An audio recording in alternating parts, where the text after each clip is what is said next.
Muraho cyane bana b'Imana. Ukomere cyane. Hano turi mu butumwa. Kugaruka kwa Yesu kwasohoye. Ni hano. Mureke ibyaha. Dukomezanye. Muri kumva mu mubwira amen. Amen. Kugaruka kwa Yesu kwagizute. Kwasohoye. Kwagizute. Kwasohoye. Ubwo rero isi yashaje. Ni pasteur manda bibabwiye mu bwira amen. Amen.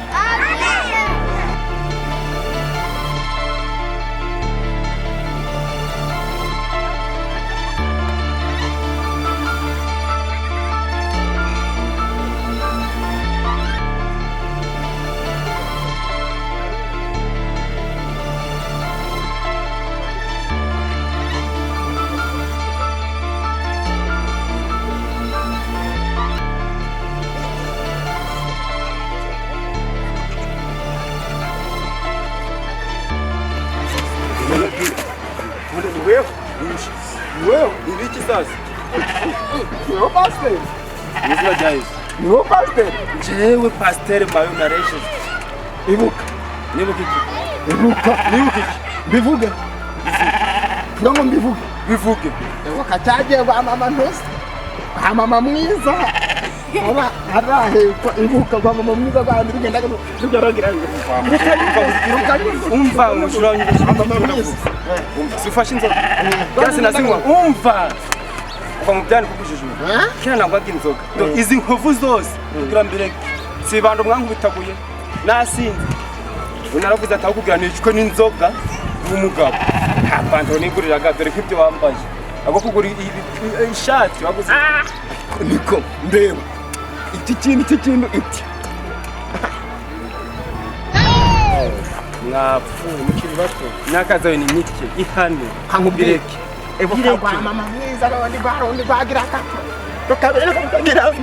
rukabiri rukagira ngo aragukunda shasha nawe aduterera umuvandimwe amuzontuza n'iki umuvandimwe zibiri byivuga urabona ngo iva kuri byisi arabye kibyisi afite ikintu cyari sagatamu kikanga cyose narabiretse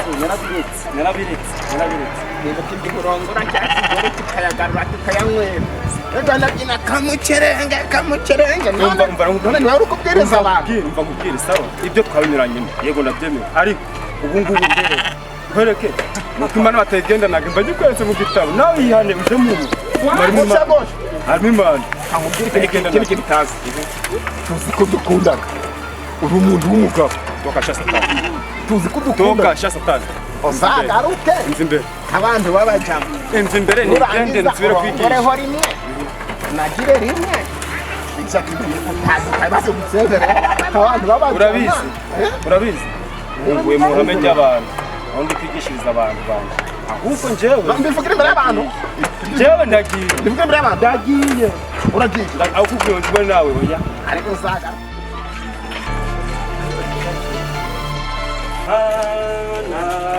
mukiza wanje ukonganya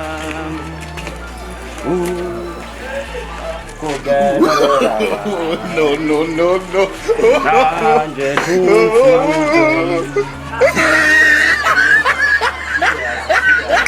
Yesu mukiza wanje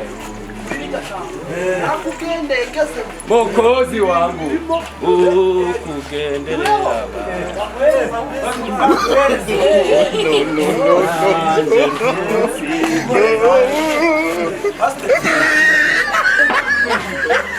Amataimoni kwa doshera ne pastor ngirenzo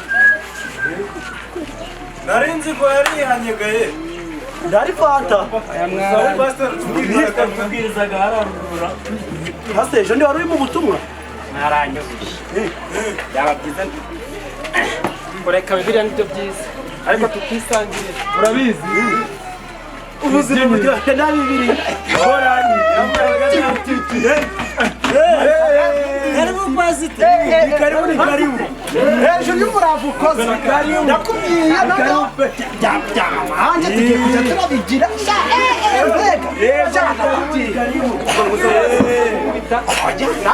ndetse bibiliya ubuzima rero buryoshye ubuzima buryoshye ndabibiriya to enjoying bora ni enjoy maisha mafupi nisi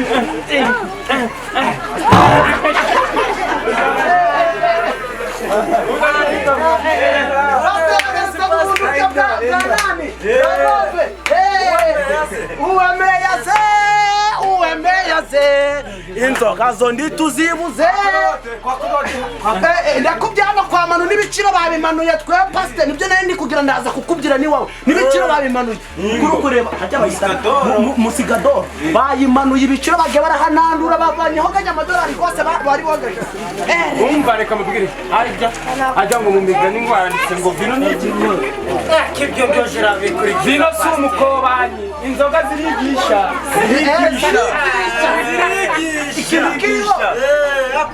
abantu mwabagabo pasiteri nabo ndabyiga ikintu kimwe nabo mwari mwibagiwe abagiye tuza kunywa abagore bakagira twapfisha ubusa buri muntu wese aje arayicura kugira abagore babone ko tutayipfishije iki ubusa ahubwo vino si iki si umukobanyi umugore wanje maribori ye baba we yarafite akanyamuneza mu kaguru yarabyinaga akabikunda ye